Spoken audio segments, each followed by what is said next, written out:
So let's start with section 26 of BSA. Cases in which statement of relevant fact by person who is dead or cannot be found etc. is relevant. तो देखो 1 to 26 he major part होता है जो BSA का है, फिर उसके बाद सब इजी है.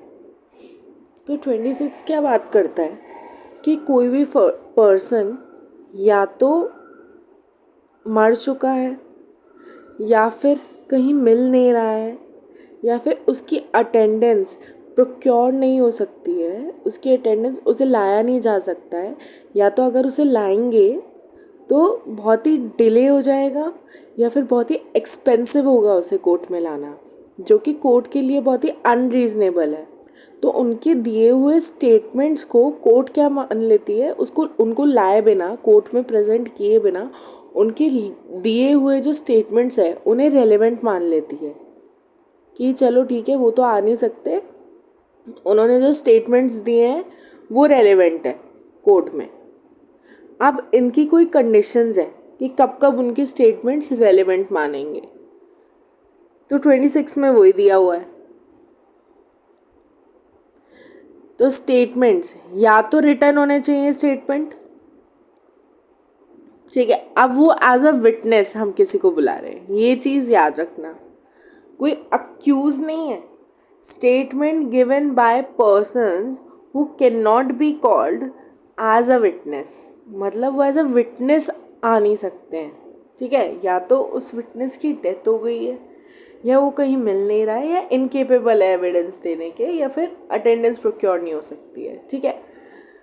तो उनके दिए हुए स्टेटमेंट्स या तो रिटन स्टेटमेंट्स या ओरली उन्होंने बताया है किसी को. ओरली कैसे? अब देखो जैसे निर्भया केस देखा होगा, तो निर्भया केस में क्या हुआ था, अगर तुमने वो सीरीज़ देखी डेली क्राइम्स तो उसमें देखा होगा कि मजिस्ट्रेट खुद गया था उसका जो भी स्टेटमेंट लेने. तो क्या दिया उसने, ओरल स्टेटमेंट दिया ना, dying declaration.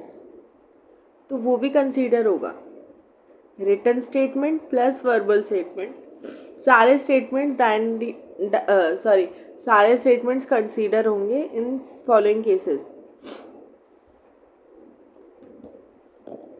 When the statement is made by person as to the cause of action, as to the cause of his death, or as to any circumstances of the transaction which resulted in his death. किसी भी person का statement जो ये बता रहा है कि उसकी कॉज ऑफ डेथ क्या था, as to any circumstances of transaction which resulted in his death, या कोई भी ऐसे सर्कमस्टांसेस वो बता रहा है कि मैं यहाँ गया फिर ऐसा हुआ, फिर मुझे किडनैप कर लिया, फिर मर्डर हुआ, जो भी सर्कमस्टांसेस वो बता रहा है ऑफ द ट्रांजैक्शन कि क्या क्या हुआ उसके साथ जिसके बाद उसकी डेथ हुई. In cases in which the cause of the person's death comes into question, मतलब जब उस पर्सन की जब डेथ है वो क्वेश्चन में है, तब ये सारे जो फैक्ट्स है ना ये रेलेवेंट माने जाएंगे कि उसने ऐसा अपना डेथ का बताया था. तो ये रेलेवेंट फैक्ट्स हैं कि उसने पूरा ट्रांजैक्शन एक्सप्लेन किया, कॉज ऑफ डेथ बताया. Such statements are relevant whether the person who made them was or was not at the time when they were made under expectation of death. या तो मतलब ज़रूरी नहीं है कि वो पर्सन एक्सपेक्ट कर रहा हो कि मैं मतलब डेथ हो जाएगी उसकी, ये इंडियन लॉ में बिल्कुल ज़रूरी नहीं है.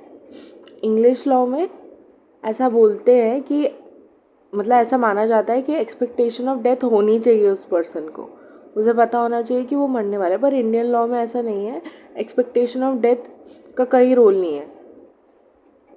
हो सकता है उसको मरने के चांसेस ना हो उसके, तो उस पर्सन को नहीं पता हो कि वो मरने वाला है, तो क्या हम उसके स्टेटमेंट्स कंसीडर नहीं करेंगे? बाद में मर गया तो एक्सपेक्टेशन ऑफ डेथ नहीं भी हो तो भी चलेगा, but whatever may be the nature of the proceeding in which the cause of his death comes into question.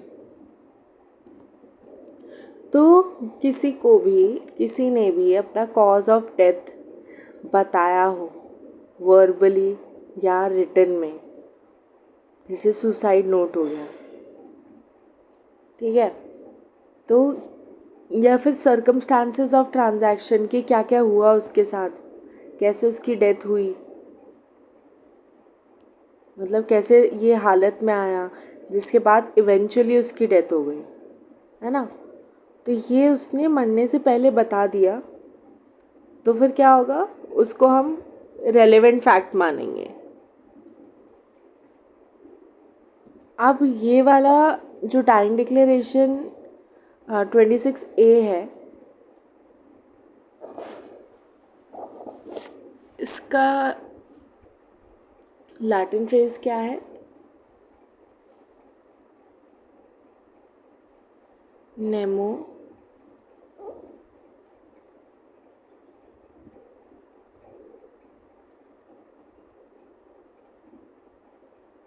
मॉरिटोरस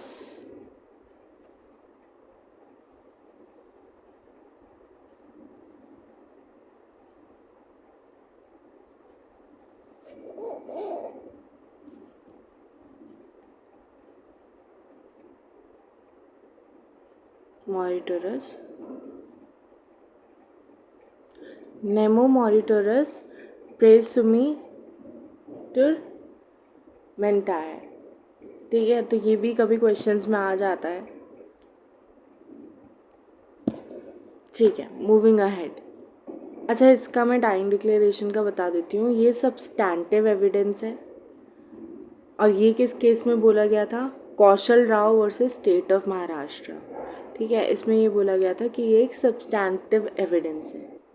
मतलब सब्सटैंटिव एविडेंस मतलब जो जिसके लिए कोई कोरॉबोरेशन की ज़रूरत नहीं होती है उसे प्रूव करने के लिए, एक रिलायबल फैक्ट आप एविडेंस बोल सकते हैं.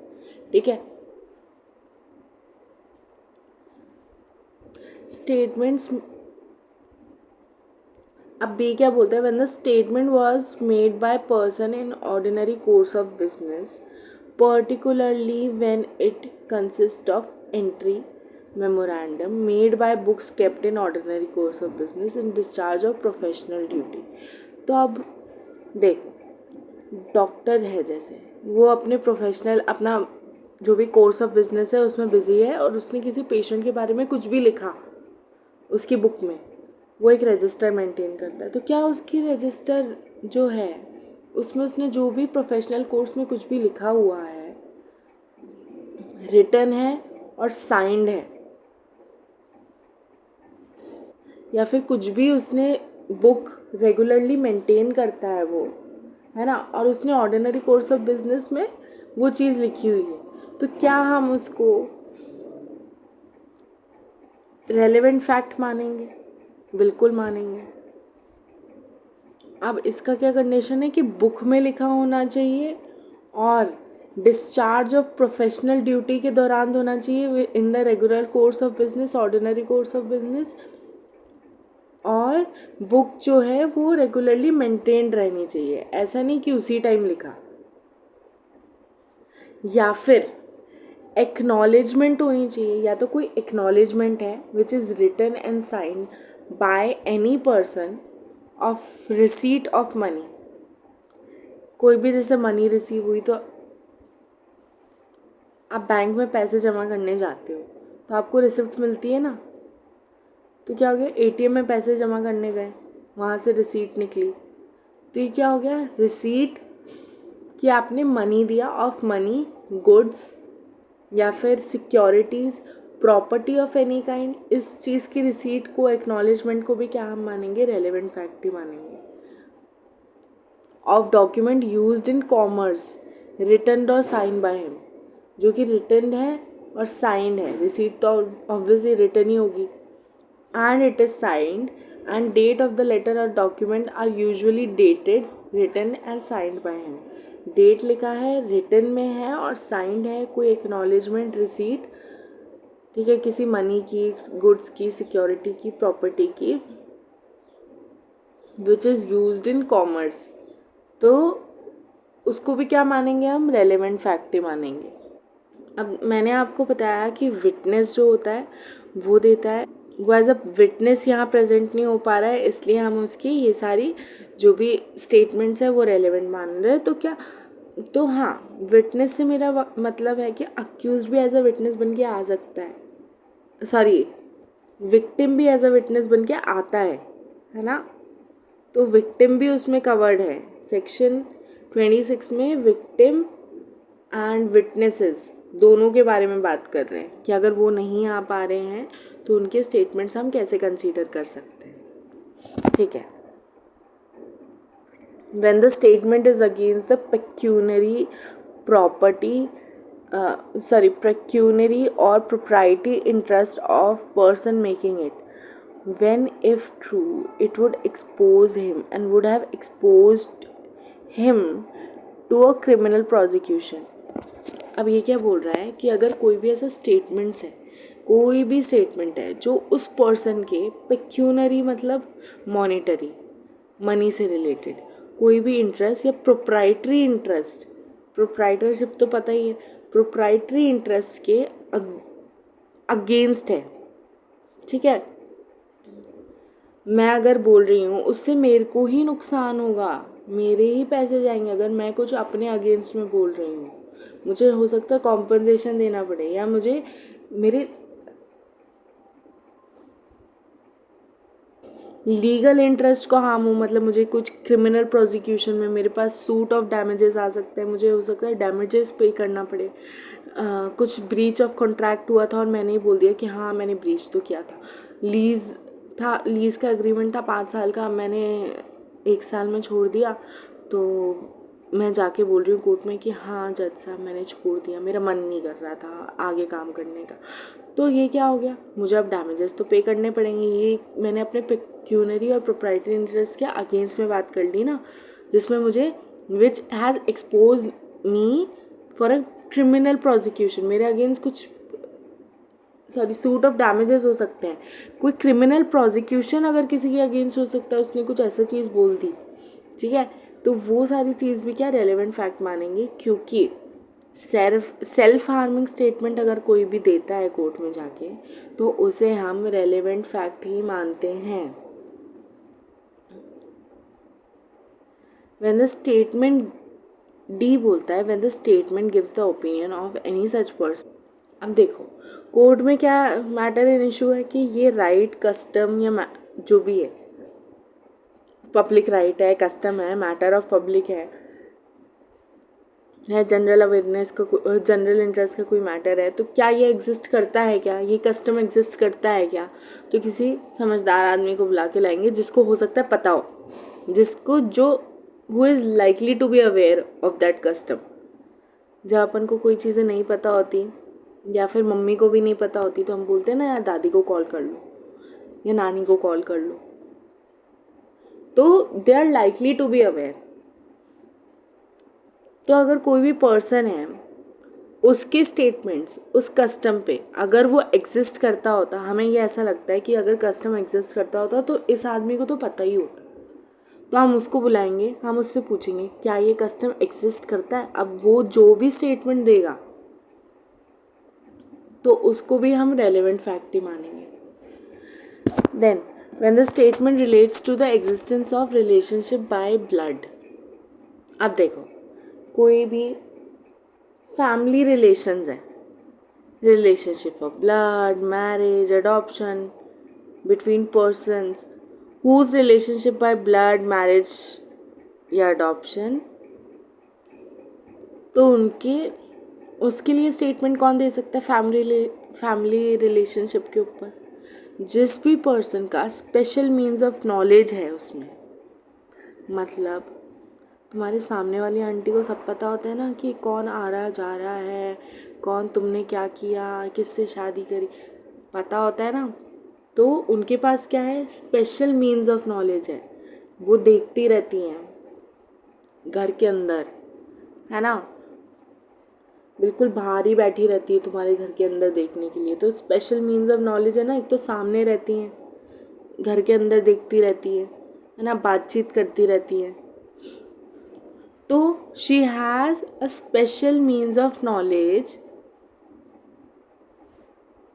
तो उनको बुला के पूछा जा सकता है कि ये रिलेशनशिप बाय ब्लड है, मैरिज हुई है, इन्होंने अडॉप्शन किया है, अगर ऐसा कोई क्वेश्चन अराइज होता है कोर्ट के सामने। ठीक है, अब जैसे कोई भी कपल रेंट पे रह रहे हैं मान लो, ठीक है, अब रेंट वाला उन्हें हस्बैंड वाइफ ही समझता है, तो जो लैंडलॉर्ड है उनको बुला के पूछा जा सकता है ना कि हाँ ये तो हस्बैंड वाइफ है, इन्होंने तो मैरिज सर्टिफिकेट सबमिट किया था रेंट पे आने से पहले, और हम लोग तो इन्हें हस्बैंड वाइफ जैसे ही ट्रीट करते हैं और देखते हैं। तो बस यही बोल रहे हैं, उनका स्टेटमेंट क्या होगा, रेलेवेंट होगा।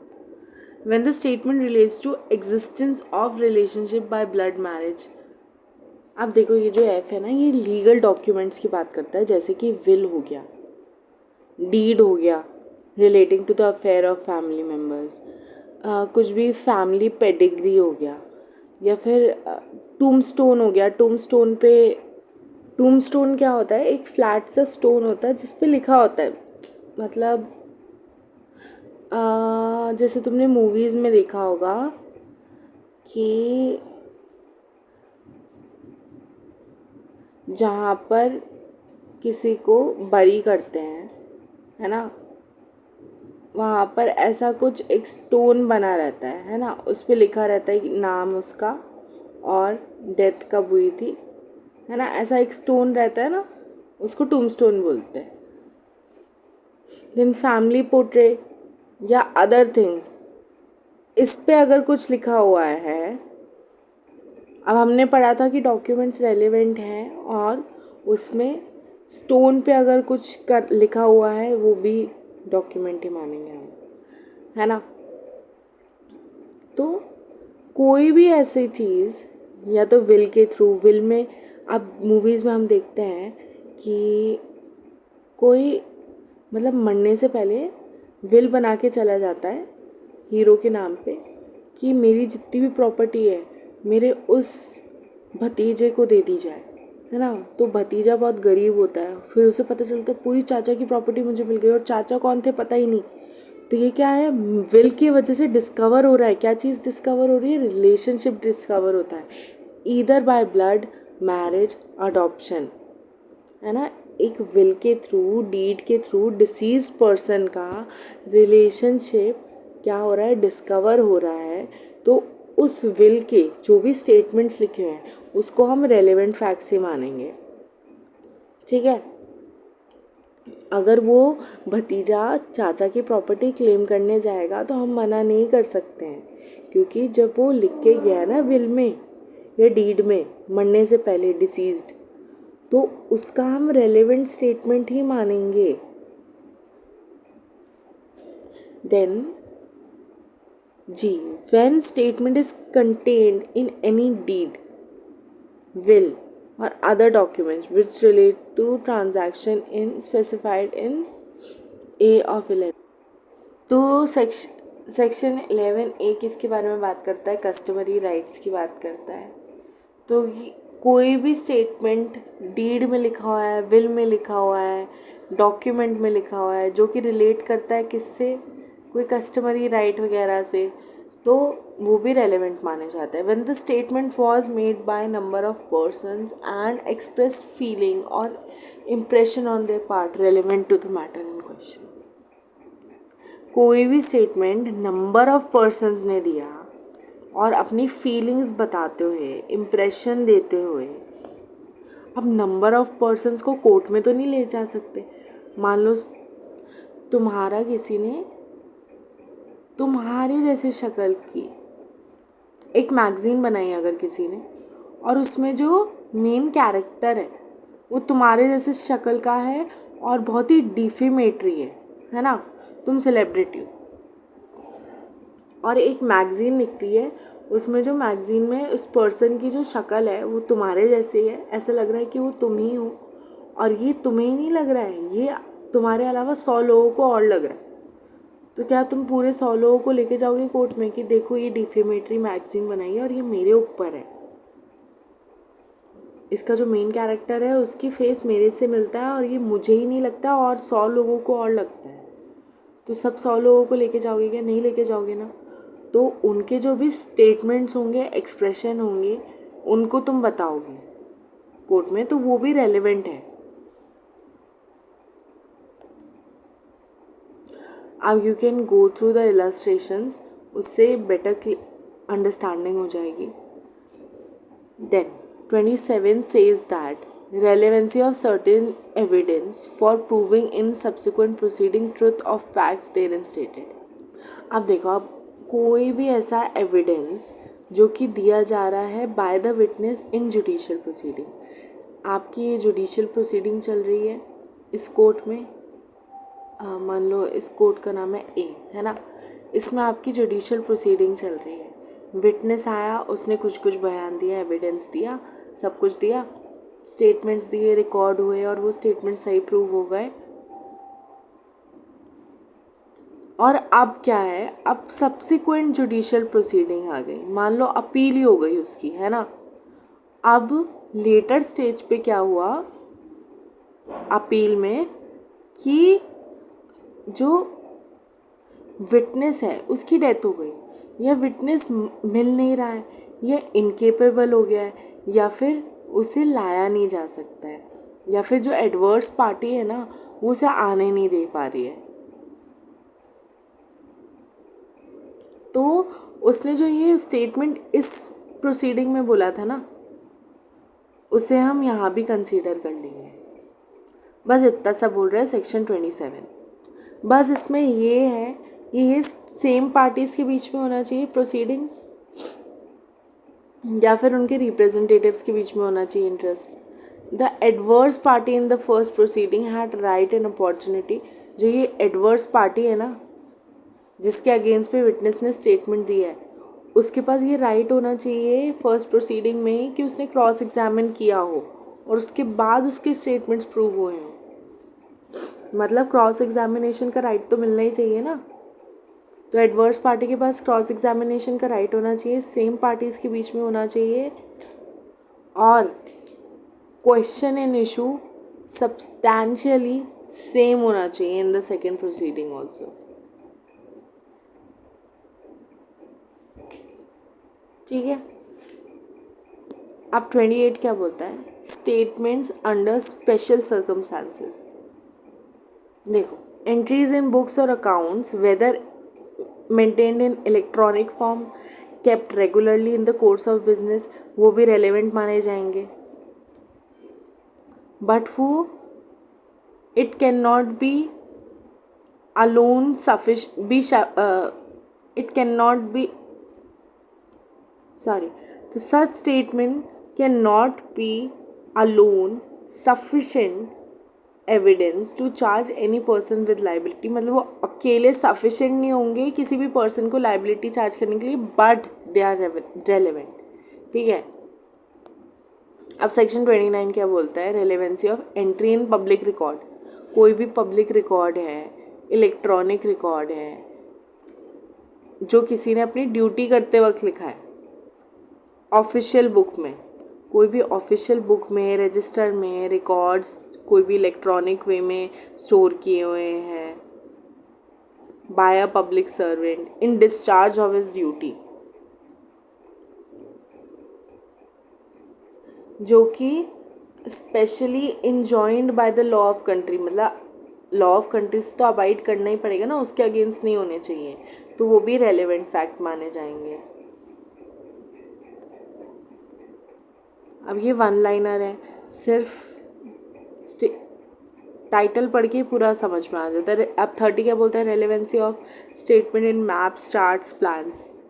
कोई भी statements made in maps charts जो कि पब्लिक सेल के लिए ऑफ़र होते हैं under the authority of central government या स्टेट गवर्नमेंट, वो अगर कोई भी मैटर इन क्वेश्चन है तो वो अगर मैप्स वगैरह कुछ पेश करते हैं जो कि सेंट्रल गवर्नमेंट की अथॉरिटी के अंदर सेल किए जा रहे हैं, तो वो भी रेलेवेंट माने जाएंगे। Relevancy of statement as to fact of public nature contained in certain acts और नोटिफिकेशन। कोई भी, अब कोर्ट को ये जानना है कि कोई भी ऐसा फैक्ट है क्या पब्लिक नेचर का जो कि एग्जिस्ट करता है। तो कुछ भी ऐसा लिखा हो सेंट्रल एक्ट में या स्टेट एक्ट में या फिर ऑफिशियल गेजेट में, या तो इलेक्ट्रॉनिक फॉर्म में या डिजिटल फॉर्म में, तो वो भी रेलेवेंट होगा। अब 32 क्या बोलता है, relevancy of statement as to any law contained in law books including electronic और डिजिटल फॉर्म। अब देखो, बेयर एक्ट आप ऑनलाइन खोलो या फिर अपने घर पे जो बेयर एक्ट आपकी पड़ी है वो उठा लो, दोनों रेलेवेंट माने जाएंगे, बिल्कुल रेलेवेंट माने जाएंगे। तो या तो बेयर एक्ट जो भी लॉ बुक है वो इलेक्ट्रॉनिक फॉर्म में या फिर डिजिटल फॉर्म में, दोनों ही रेलेवेंट होंगे। या तो वो प्रिंट हुई हैं, पब्लिश्ड हुई हैं इलेक्ट्रॉनिक में, डिजिटल में, under the authority of government, वो सब क्या होगा, रेलेवेंट होगा। How much of a statement is to be proved. अब देखो, कोई भी, मान लो तुम्हारी कोई व्हाट्सएप चैट हो रही है और उस पर किसी एक पर्सन ने, सामने वाले ने एक वर्ड गलत लिख दिया, मान लो कुछ अब्यूजिव लैंग्वेज लिख दिया, कुछ भी लिख दिया, तो क्या तुम, अगर वो किसी को तुम्हें सेंड करना होगा तो पूरी कॉन्वर्जेशन सेंड करोगे या फिर वो पर्टिकुलर स्क्रीनशॉट कि 15-20 स्क्रीनशॉट लेके पूरा चैट सेंड करोगे? वो पर्टिकुलर स्क्रीनशॉट जहाँ पर गलत बोला वो सेंड करोगे ना, क्योंकि वही रेलेवेंट है।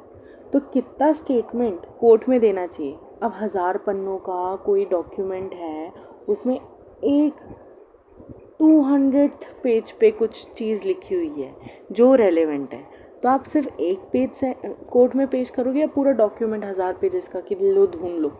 नहीं, वो पेज, कोर्ट के पास इतना टाइम नहीं होता, सिर्फ वो पेज सबमिट करोगे ना जो रेलेवेंट है, जो कि कोर्ट को हेल्प करता है पूरे particulars to the full understanding of nature of effect of statement. मतलब वो जो स्टेटमेंट का पूरा नेचर और इफेक्ट समझने में जो कोर्ट को हेल्प करता है, सिर्फ उतना ही आप सबमिट करोगे जो कि नेसेसरी है।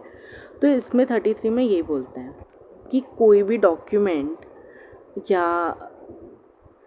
अगर कोई भी स्टेटमेंट पार्ट है आपके कॉन्वर्जेशन का, डॉक्यूमेंट का, इलेक्ट्रॉनिक रिकॉर्ड का, बुक का, सीरीज़ ऑफ लेटर का, पेपर का, तो आप उतना ही कोर्ट में सबमिट करोगे जितना कि रेलेवेंट है और जितना कोर्ट पूरी नेचर और इफेक्ट ऑफ स्टेटमेंट समझ पाए। अब 34 क्या बोलता है, judgments when of court when relevant. ठीक है, तो प्रीवियस जजमेंट जो होते हैं वो रेलेवेंट होते हैं क्या? बिल्कुल रेलेवेंट होते हैं। प्रीवियस जजमेंट, ऑर्डर, डिक्री, अगर आपको ऑलरेडी किसी चीज़ पे जजमेंट मिल गया है तो आप एक सेकंड केस फाइल कर सकते हो क्या सेम लेवल ऑफ कोर्ट में? आप अपील कर सकते हो, वो एक उसी स्टेज है, मतलब उसी प्रोसीडिंग्स का एक नेक्स्ट स्टेज है, पर आप सब्सिक्वेंट कोई और सूट फाइल नहीं कर सकते हो सेम मैटर ऑफ इशू पे। उसमें क्या होगा, जो भी प्रीवियस जजमेंट, ऑर्डर, डिक्री होगा ना, वो रेलेवेंट बन जाएगा। अब ये कुछ सुना सुना कॉन्सेप्ट है, रेस जुडिकाटा सेक्शन 11 CPC है ना, उससे लिंक्ड है। तो 34 रेस जुडिकाटा सेक्शन 11 और CPC से रिलेटेड है। ये बोलता है कि कोई भी जजमेंट, डिक्री या ऑर्डर कोई भी अगर मतलब प्रिवेंट करता है किसी कोर्ट को कॉग्निजेंस लेने से of any suit holding a trial is a relevant fact when question is whether the court ought to take the cognizance. ठीक है, अब 35 क्या बोलता है, relevancy of certain judgments in probate और jurisdiction etcetera jurisdiction when a final judgment. अब ये किसकी बात कर रहा है, फाइनल जजमेंट की बात कर रहा है, या ऑर्डर, फाइनल ऑर्डर या फाइनल डिक्री। मतलब सुप्रीम कोर्ट ने जो दिया जजमेंट, क्या वो फाइनल होगा? अब आगे मैं अपील नहीं कर सकती, बिल्कुल नहीं कर सकती। तो वो जो फाइनल जजमेंट, ऑर्डर और डिक्री होगी ना of a competent court, competent court की होनी चाहिए, ऐसा नहीं कि कोर्ट ही इनकॉम्पिटेंट हो, कॉम्पिटेंट कोर्ट की होनी चाहिए इन एक्सरसाइज ऑफ प्रोबेट, किसी भी matter which is related to probate, matrimonial, admiralty या इंसॉल्वेंसी। और उसका जो जजमेंट, वो जो कोर्ट होना चाहिए ना, वो कॉम्पिटेंट होना चाहिए और उसके पास जुरिसडिक्शन होना चाहिए PMAI का को डील करने से। PMAI क्या है? PMAI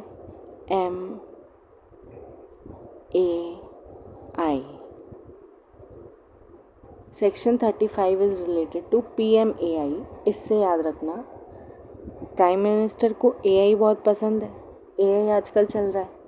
तो probate, matrimonial, Admiralty and insolvency, इसके ऊपर कोई भी फाइनल जजमेंट दिया अगर कोर्ट ने, विच कन्फर्स अपॉन और takes away from any person, जो या तो कन्फर कर रहा है, किसी को राइट दे रहा है, या फिर राइट किसी से छीन रहा है, लीगल कैरेक्टर दे रहा है किसी को या लीगल कैरेक्टर छीन रहा है, which declares any person to be entitled to such character. या फिर कोई ऐसा, जैसे कोई बोल रहा है आप इंसॉल्वेंट हो गए हो, कोर्ट ये डिक्लेयर कर रहा है आप बैंकरप्ट हो गए हो, तो वो क्या हो गया? कोर्ट आपको एक लीगल कैरेक्टर कन्फर कर रहा है। या फिर आप दोनों की शादी कंफर्म होती है, ये क्या कर रहा है? आपको एक लीगल कैरेक्टर कंफर्म कर रहा है। या अब आप दोनों का डाइवोर्स होता है और अब से आप लोग डाइवोर्स कपल बोले जाओगे, तो ये क्या कर रहा है? एक लीगल कैरेक्टर छीन रहा है किसी से, है ना। entitled to a specific thing not against the specified person but absolutely। तो ये क्या है? ये अगेंस्ट स्पेसिफाइड पर्सन नहीं है, ये एब्सोल्युटली है, मतलब राइट इन रेम है। राइट इन रेम नहीं, जजमेंट इन रेम बोलेंगे, जजमेंट इन रेम है, मतलब against the whole world. Judgment in rem against the whole world है, किसी स्पेसिफाइड पर्सन के अगेंस्ट नहीं है। इसे हम रेलेवेंट मानेंगे उस फाइनल जजमेंट ऑर्डर डिक्री को, जो कि राइट इन रेम है, जो मुझे कोई लीगल कैरेक्टर दे रहा है या मुझसे कोई लीगल कैरेक्टर छीन रहा है, वो कोर्ट में रेलेवेंट माना जाएगा when the existence of such legal character या title of person to any such thing is relevant. अब judgment order decree conclusive proof होगा क्या? बिल्कुल होगा। फाइनल जजमेंट है तो कंक्लूसिव प्रूफ तो होगा ही, इसके ऊपर तो मैं अपील कर नहीं सकती हूँ ना, तो कंक्लूसिव प्रूफ मानेंगे उस जजमेंट ऑर्डर डिक्री को।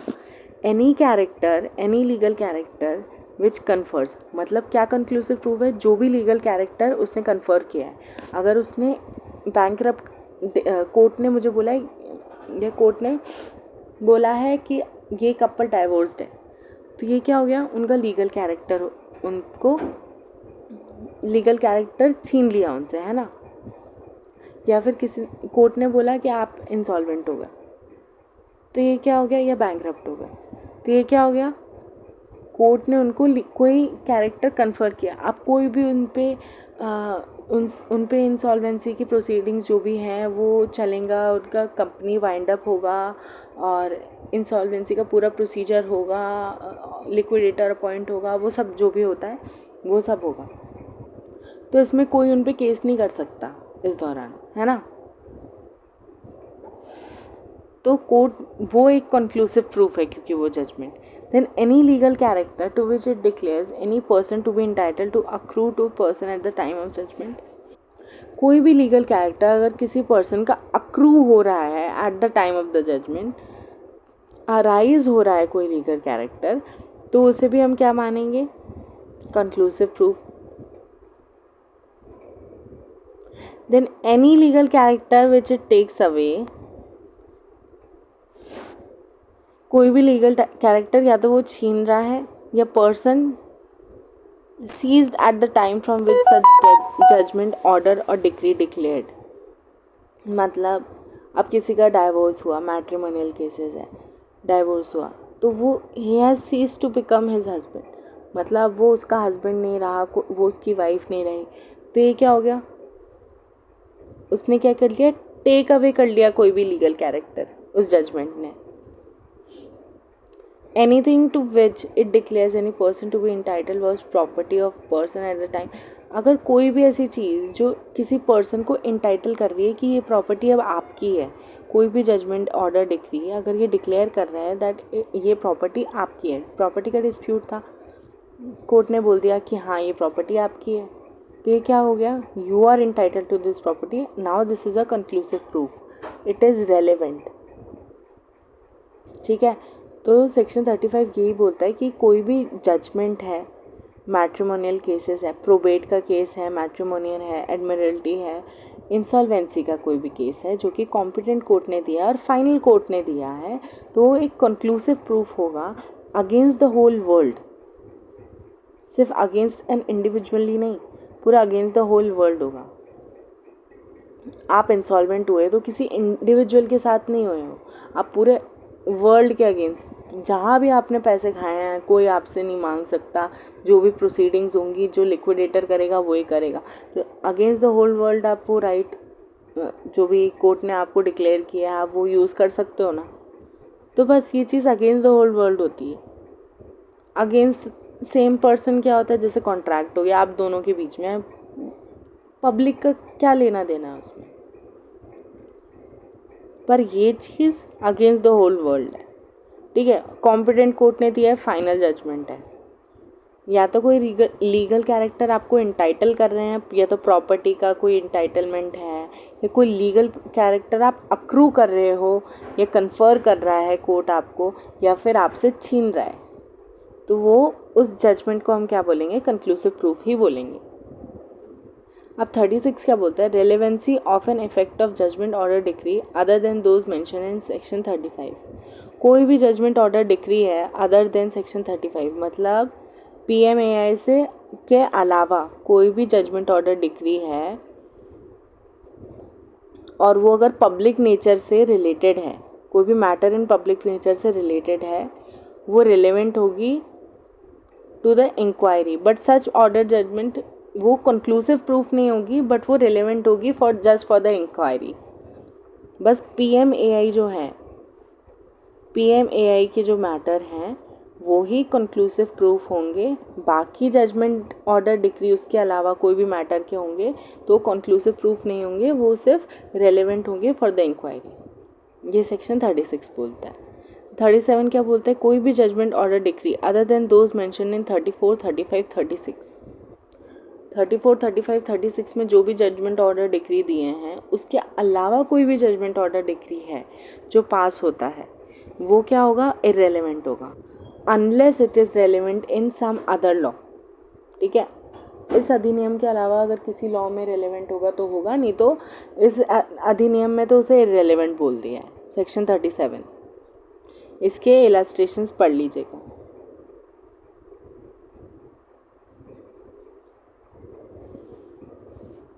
Then section 38, fraud or collusion in obtaining judgment or incompetency of court may be proved।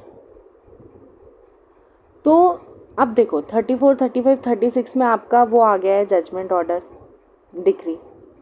अब कोई भी क्या कर सकता है, लूपहोल्स तो देखो हर जगह होता है। जजमेंट ऑर्डर डिक्री को कोई क्या बोल सकता है कि अरे ये तो कोर्ट कॉम्पिटेंट ही नहीं था, या अरे ये तो जो पार्टी थी ना उसने झूठ बोल के ये जजमेंट लिया था, मैं तो कोर्ट ने एक्स पार्टे इस जजमेंट सुन लिया था और मेरे तक तो पहुंचा ही नहीं था सामान उनका, और फ्रॉड से ये जजमेंट लिया है कोर्ट से, फ्रॉड करके पार्टीज़ ने, या फिर कोर्ट इनकॉम्पिटेंट नहीं थी, ये अगर किसी ने प्रूव कर दिया ना कोर्ट के सामने, तो ये क्या होगा, ये जजमेंट ऑर्डर डिक्री है ना, फिर रेलेवेंट नहीं बचेंगे, फिर ये इररेलेवेंट हो जाएंगे।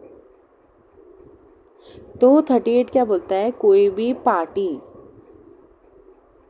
उसको ये दिखाना पड़ेगा, ये प्रूव करना पड़ेगा कि कोई भी जजमेंट ऑर्डर डिक्री है जो 34, 35, 36 में हमने डिस्कस किया, फाइनल ऑर्डर या फिर उसके अलावा के जो भी मैटर्स हैं, PMAI उस पर कोई जजमेंट ऑर्डर डिक्री है, वो which has been prove by adverse party, जो दूसरी सामने वाली पार्टी ने प्रूव कर दिया है, वो डिलीवर किया था किसी इनकॉम्पिटेंट कोर्ट ने या फिर फ्रॉड से, कल्यूजन से, डरा धमका के वो जजमेंट लिया था। तो ये प्रूव करना पड़ेगा, तभी वो इररेलेवेंट होगा, नहीं तो वो रेलेवेंट ही माना जाएगा। So that's it. We have completed till section 38.